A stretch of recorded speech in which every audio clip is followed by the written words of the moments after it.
Now I just kind of want to give you an overview of mixing in general, just kind of a high-level overview. So basically, the idea of mixing revolves around making all of the instruments able to be heard and having the ones that you want to stick out, and having the ones you want to kind of be in the background, be in the background. And it's very subjective.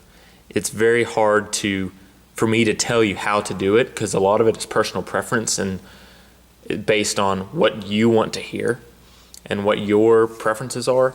But I can kind of give you a general idea of what to do.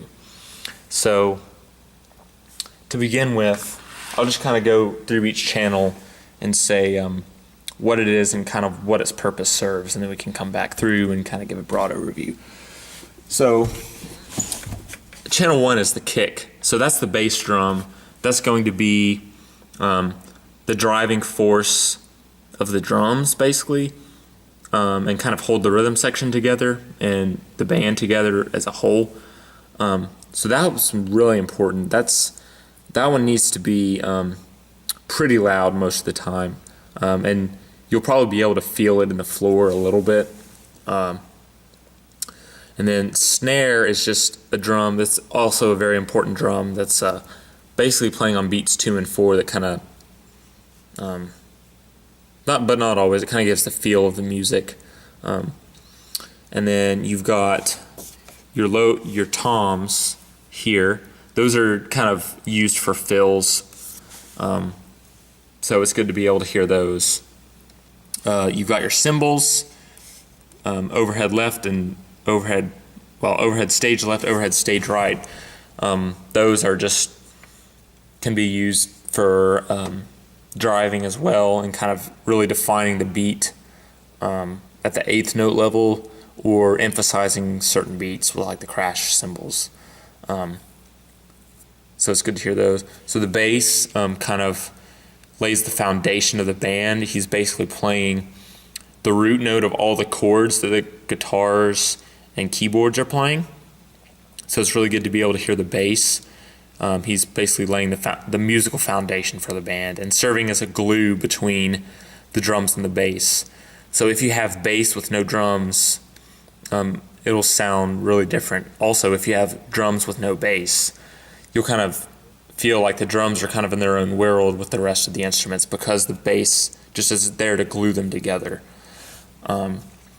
The keys kind of serve as a foundation chord-wise, especially whenever he's playing a pad type thing.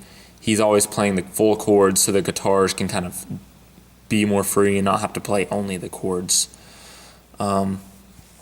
Electric guitars are kind of determine the volume and how much to drive the band and how big it gets.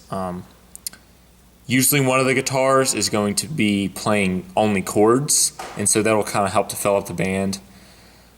Another guitar will probably be playing more riffs and leads and kind of flowing around, playing different notes, and not necessarily chords all the time. So it's good to have both of those. And then usually we'll have only one acoustic, but sometimes we'll have two. And that's good just to kind of always be filling out the chords as well. Then obviously you have your vocals here, which probably need to predominate over the band. You need to be able to hear the vocals over the entire band. So that's really important because if the band is kind of blended in with the vocals, like people aren't really able to hear what the vocals are saying. So you need to be sure that you have both vocals predominant, but not too loud because you want to be able to hear the band too. Just think of it as the band is accompanying the vocals, but it's not only vocals. So you have primary, which is Zach vocals, and then secondary vocals. If you have people singing parts, you're going to want to be sure that you hear the harmony. So typically Zach will be singing the melody, secondary vocals, like Anne Marie or Matheson or someone will be singing harmony, and it's really important that you hear both. And you'll probably even have the harmony fader turned above Zach, so you can actually hear it. because it's a bit lower, and higher pitches tend to be louder. So if it lower pitches, if you turn it up some more, it'll be about the equal loudness. And then Joe and utility, that's, Joe is just by himself all the time. Utility, it depends on what it is. So basically, it's just a good idea to be able to hear everything. And kind of, when you're mixing, just go through the channels and ask yourself, do I hear it?